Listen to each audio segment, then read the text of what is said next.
তোর ভাতারের লেগে শুনলাম সে তোমাকে একটাও ভোট দেয়নি। আমি তো ইলেকশনে হেরে গেছি। তা আমি কি করব? আপনি হেরে গেছেন তা। এই তুই কি করবি মানে? তোর ভাতারা তুই রাতে শুই শুই গল্প করছিস যে একটা ভোট এমএলএ সাহেবকে দিয়াছি। শোনাবো তখন এই 2-4 দিন চুপচাপ থাকবি।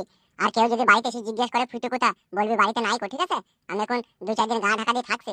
তোমাকে আমি বলেছিলাম ফালতু তুমি রাজনীতির ঝামেলাতে জড়িও না, তুমি আমার কথা শুনলে না। তোর গোষ্ঠীর গুদমারি যা বলছি তাই শুন এখন, মাথা গরম করি না।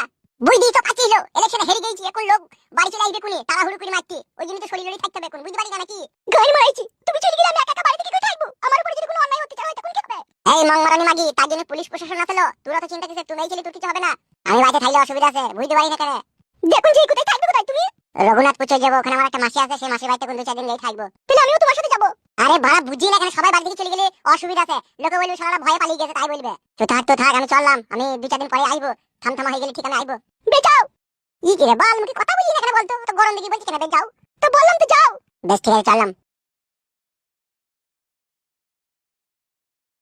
বাল মুখ যেখানে সেখানে ভোটটা দিয়ে দিলি, হেরে গেল, দেখুন ভয়ে গ্রাম ছেড়ে পালাইছি, কাদা কুকুর বেটা। তোর ভাতারের লেগে শুনলাম সে তোমাকে একটাও ভোট দেয়নি। আমি তো ইলেকশনে হেরে গেছি। তা আমি কি করব? আপনি হেরে গেছেন তা। এই তুই কি করবি মানে? তোর ভাতারা তুই রাতে শুই শুই গল্প করছিস যে একটা ভোট এমএলএ সাহেবকে দেয়া যাবে না। ভোট পাইনি বলি তো আমাদের এমএলএ সাহেব আছে, আর নাই কো, চেয়ারে অন্যজনে চলে এলো। তো অন্যজনে চলে এলো তো আমি কি করব? আরে তাইলে এতদিন আমি দুধ কলা দিই, তাইলে কাল সব পুষলাম। বেইমানি করেছেন জনতার সাথে, সেই জন্য আপনাকে চেয়ার থেকে টেনে নিচে দিয়ে নামিয়ে দিল।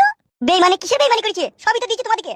শালা কত বড় নিমো খারাপ মেয়ে ছিলি বলো দেখিনি। হ্যাঁ, পঞ্চায়েতে যা এসে তাই তোমাদেরকে দিয়েছি, আর তুমি বলছো কিছুই দেয়নি। শালা গ্যাসের কিরাসিন চলছিল, বাড়িতে বাড়িতে 2 পুন করে ঘষি দিলাম, কার দিলাম। কন্ট্রোলের চালের ভাত খেতে পাইছিল না, শালা মিনিকেট চাল কিনে দিলাম, বাড়িতে বাড়িতে 1 বস্তা করিয়ে ডিরামে ডিরামে পানি পৌঁছিয়ে দিলাম। তারপরে ভোটটা দিলি না? আমি জানি না। জানিস না? কি জানিস না জানি, রাত 12টার পরে বুঝাবো তোকে আমি। একটা কথা সাচ্চা, আমি কিন্তু পাক্কা হারামির বাচ্চা। সেটা আপনাকে দেখলেই বোঝা যায়। তুই দেখুন দিনের বেলা বলি রিহাই পেয়ে গেলি, শুধু রাত হইতে দে। মার গুড় দিয়ে রুটি চিনি দিয়ে চা ফু দিয়ে খা, রাত 12টার পরে মদে চাট করে খাবো, দেখবি তোকে আমি। চলে আসেন বড় ভাই, চলে আসেন। চো আর দুজনের বাড়িতে বসো। হ্যাঁ আসেন। 12 চুদা ফাঁদা কুকুর বেটা, ঠিক হইছিস, তুই হেরে গেছিস, তুই মর গা বেলা বিষ খাগা। নারকেল বেগম, তোর সাথে তো আমার বহু পুরানো এন্টু মেন্টু সম্পর্ক, তুইও আমাকে ভোট দিলি না। কে বললি ভোট দিনি? ভোট দিছি তো। ক নম্বরে ভোট দিছ? কোন চিহ্নে দিছ? কেন? 12 নম্বর বুতামে ডান্ডা চিহ্নে। আরে মাং মারানি, ডান্ডা চিহ্ন তো আমার লয় তো। এই মা তাহলে কার ওটা আবার? আমি তো ডান্ডা চিহ্নে ভোট দিছি গো, 12 নম্বর বুতামে। এই জন্যই মাং মারানি আমার চিন্তা হচ্ছে, শালা ভোট কেন পেলাম না এই খাপে। কেন গো, ডান্ডা চিহ্নটা তোমার লয়? না লো মাগি, ডান্ডা চিহ্ন আমার লয়। তাহলে তোমার কি চিহ্ন ছিল গো? ভুদা কপাইলি মাগি, জানো না আমার কি চিহ্ন ছিল?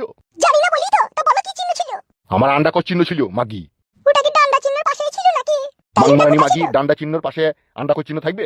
মাঝে ছিল লো। মাঝে তো আমি হয়তো খেয়াল করিনি। তা কেন খেয়াল করবি লো? লেবার সময় তো খুব খেয়াল করিস, সেন্টারে ঢুকছি না সাইডে ঢুকছি। আর ভোটটা দেওয়ার সময় ঠিকঠাক জায়গায় দিতে পারলি না। বেশ ঠিক আছে, এই বছরে হেরে গেছে তো কি হয়েছে? সামনে ইলেকশনে তোমার এই ডান্ডা চিহ্নে আমি সঠিক জায়গায় বুতামটা টিপবো। মাং মারানি ভুদা কপালি মাগি, ততদিন কি আমাকে পাবলিক বাঁচিয়ে রাখবে? আমার ডান্ডা ছিঁড়ে নেবে লো।